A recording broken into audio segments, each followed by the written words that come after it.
بسم اللہ الرحمن الرحیم. السلام علیکم. تو ابھی ہمارا ٹاپک ہے قیاس. اسلامک جیورسپروڈنس کا ٹاپک ہے قیاس.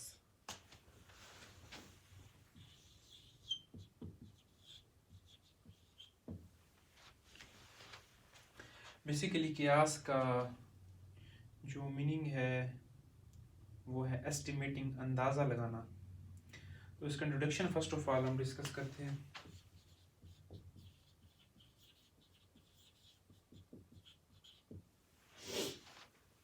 Since the promulgation of Islam by Prophet sallallahu alaihi wasallam, Islam started spreading into various parts of Arab region. As the time passed, Islamic government expanded beyond the Arab region. With the promulgation of Islam and expansion of Islamic government, new problems and matters emerged, and there were no solutions for these newly emerged problems and matters in the Holy Quran, Sunnah and Ijma. Such situation called the origin of doctrine of Qiyas. Even the origin of doctrine of Qiyas can be traced out from the verses of Holy Quran and Hadith.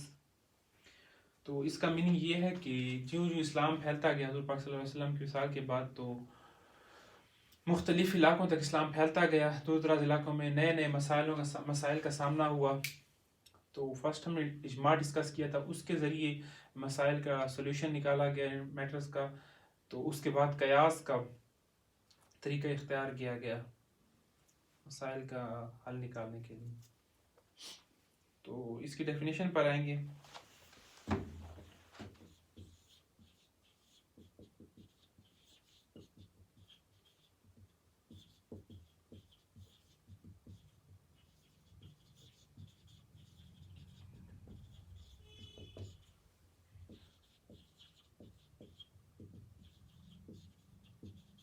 As a literal meaning, it means estimating. But as a Shari term, it can be defined as the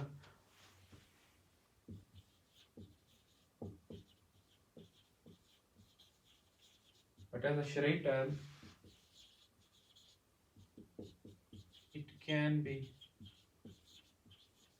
defined as finding solution of some matter by making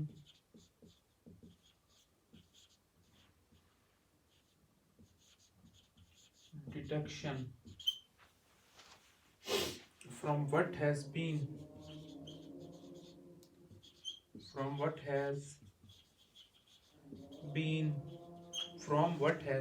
laid down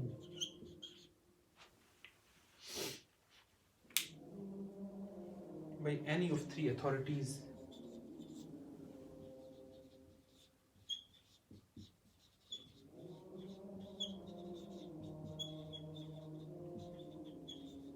For example, Quran, Sunnat and Ijma.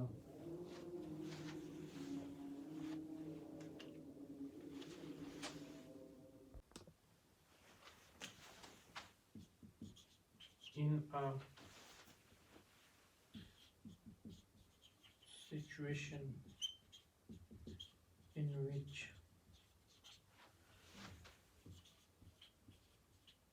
no solution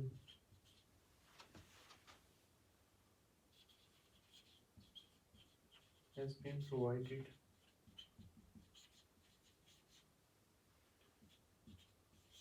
in Quran, Sunnah and Ijma. تو basically اس کا meaning یہ ہے کہ اس کا لغوی معنی اجماع کا ہے ایسٹیمیٹنگ، اندازہ لگانا، بٹ ایز اے شرعی ٹرم، لیکن شرعی لحاظ سے اس کا یہ میننگ ہے کہ کسی مسئلے کا حل of some matter by making a deduction, مسئلے کا حل جو کہ ایک نتیجہ بنا سکتی.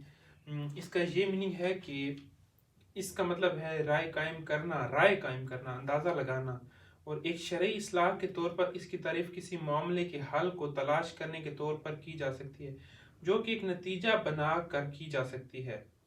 means making a deduction کہ تین اسناد میں سے کسی ایک سند میں کیا بیان کیا گیا ہے. یہ اسناد قرآن پاک، سنت اور اجماع ہے. ایسی صورت میں کیا جا سکتا ہے جب کوئی حل قرآن پاک یا سنت یا اجماع میں نہ دیا گیا ہو. اس کے بعد اس کے ایکسپلینیشن پہ آ جاتے ہیں.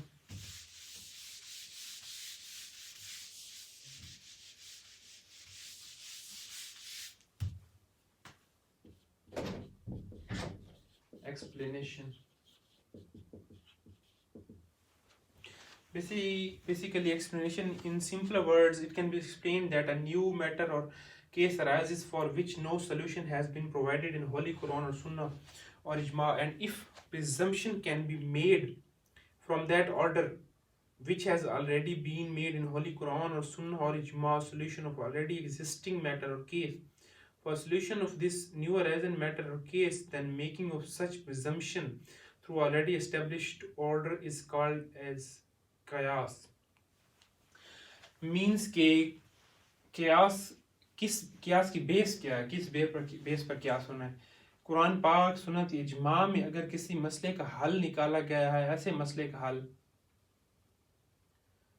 اجماع کے ذریعے جس کا پہلے قرآن پاک میں حل نہیں تھا، قرآن پاک سنت میں حل نہیں تھا، تو اس بیس پر جس طرح اس مسئلے کا حل نکالا گیا اسی بیس یا اسی طرح ہی قیاس نکالا جاتا ہے. قیاس والے مسئلے کا حل بھی اسی طرح نکالا جاتا ہے. مینس کہ شرعی اصلاح کے طور پر اس کی تعریف کسی معاملے کے حل کو تلاش کرنے کے طور پر کی جا سکتی ہے جو کہ ایک نتیجہ بنا کر کی جا سکتی ہے. ٹھیک ہے. اس کا ہے کہ قرآن پاک یا سنت یا اجماع میں حل مہیا نہ کیا گیا ہو جس مسئلے کا اگر اس حکم سے مفروضہ قائم کیا جا سکتا ہو، جو حکم قرآن پاک یا سنت یا اجماع میں پہلے سے موجود معاملہ یا کیس کے حل کے لیے پہلے سے بنایا جا چکا ہے. اس نئے پیدا شدہ معاملے یا کیس کے حل کے لیے پہلے سے بنائے ہوئے حکم کے ذریعے ایسے مفروضے کا بنانا قیاس ہے. مینس کہ مفروضہ بنایا گیا جس طرح پچھلے میٹر کو ریزالو کیا گیا تھا جس بیسس یا جس پرنسپل کے تحت، اسی پرنسپل کے تحت اگر قیاس ایک اور مسئلہ حل کیا جائے تو اس کو قیاس کہتے ہیں. ٹھیک ہے. اس کی ایسنشلز پر آ جائیں گے.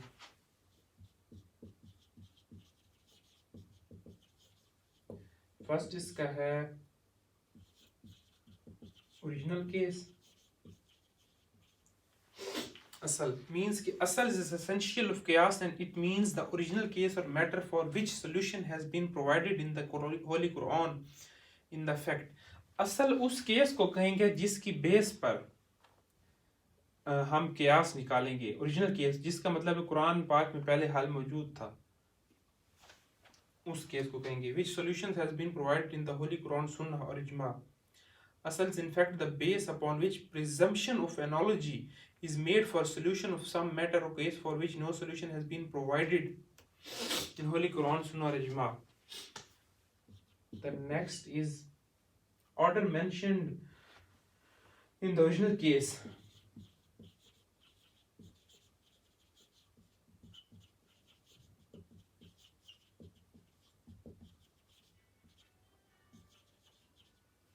اس کو ویسے ہم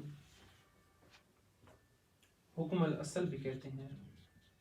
حکم الاصل اور اس کو اصل مینس کہ یہ اصل ہے. حکم الاصل ہے کہ حکم is also essential of chaos and it means an order. وہ حکم which has been mentioned in Holy Quran, Sunnah or Ijma for solution of the original case. Original case وہ کیس تھا جو قرآن مجید میں جس کا یا سنت میں جس کا حل موجود تھا، اور کن پرنسپلز کے تحت، کس آرڈر کے تحت وہ منشن تھا، وہ آرڈر اس کو ہم حکم الاصل کہتے ہیں. یہ اسینشلز بتا رہا ہوں قیاس کے لیے کون سے اسینشلز ہیں لازمی. تھرڈ پوائنٹ اس کا ہے under line cause of order.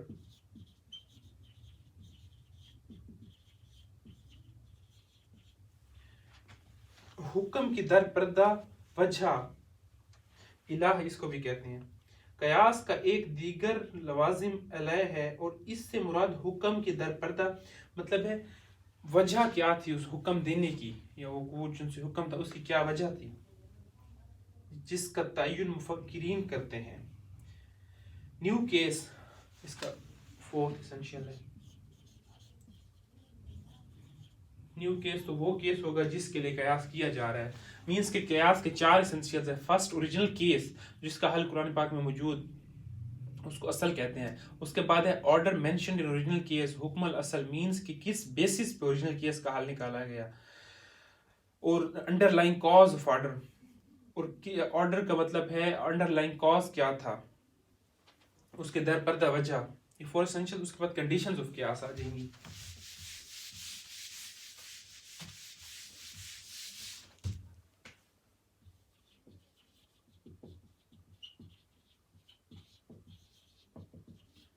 اگر کسی بات کی سمجھ نہ ہے تو کامنٹ سیکشن میں بتا سکتے ہیں. میں کوشش کروں کسی نیکسٹ ویڈیو میں انشاءاللہ بتا دوں گا. اس کی فرسٹ کنڈیشن جو سی ہے وہ ہے confined to particular states of facts.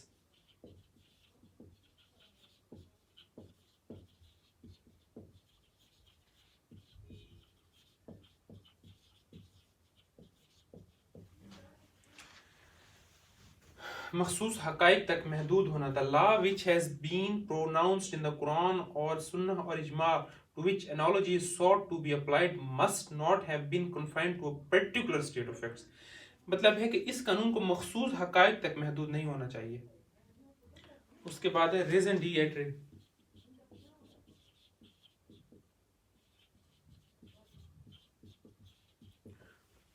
The law which has been mentioned in Quran or Sunnah or Ijma must not be in the nature of an exception to some general rule, or it must not be such that human intelligence cannot understand. اس کا meaning جو سب ایسی ہے کہ وہ ایسا نہیں ہونا چاہیے کہ اسے انسانی فہم نہ سمجھ سکے, مطلب سمپل انسان کا دماغ اسے نہ سمجھ سکے.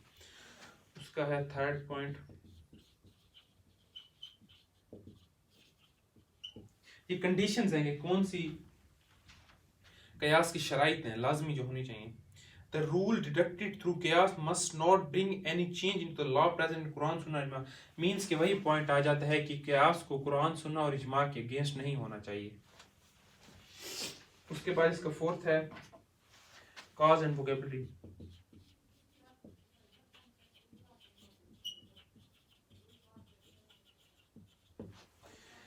اس کا بیسیکلی میننگ ہے وجہ الفاظوں کا مجموعہ. قیاس کا اطلاق اس متاثر کن وجہ پر ہونا چاہیے جس وجہ پر قانون کی بنیاد ہو, نہ کہ اس کا اطلاق قرآن پاک اور یا سنت یا اجماع کے الفاظ کے مجموعے پر ہو. مینس کہ یہ الفاظ کے لٹرل میننگ نہیں, اس کا جو سا بیسک میننگ ہے اس پر ہونا چاہیے اس کا اطلاق قانون کی بنیاد پر. مینس کہ قانون پر کی بنیاد پر اس کا اطلاق ہونا چاہیے. نیچر آف ڈیڈکٹڈ رول اس کا لاسٹ پوائنٹ ہے. اخذ شدہ قاعدہ جو قیاس کے ذریعے اخذ کیا گیا ہو اسے قرآن پاک کی سنت یا اجماع میں موجود قانون سے متضاد نہیں ہونا چاہیے. مینس کہ وہ جو سے یہ قیاس کے ذریعے جو سا ہم اس کا حل نکالیں گے اس کو قرآن پاک یا سنت اجماع کے اگینسٹ نہیں ہونا چاہیے. بیسیکل کنکلوژن یہ ہے, concluded can be stated that qiyas is though considered as a source of Islamic law yet the same is subordinate to the other first 3 sources of Islamic law, the Holy Quran, Sunnah and Ijma. Qiyas is considered as a secondary source of Islamic law and qiyas is possible in the light of Quran, Sunnah and Ijma. نتیجتاً یہ اخذ کرتے ہیں کہ یہ بیان کیا جا سکتا ہے کہ قیاس اگرچہ اسلامی قانون کے ماخذ کے طور پر تصور ہوتا ہے مگر یہ اسلامی قانون کے پہلے 3 ماخذ کے ماتحت ہے.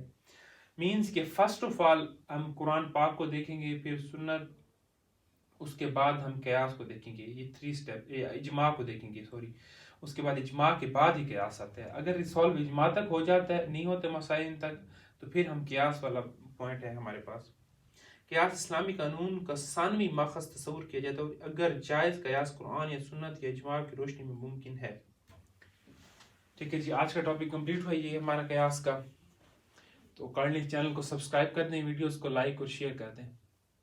کوئی کوسچن ہو تو کمنٹ سیکشن میں پوچھ لیجیے گا. اللہ حافظ.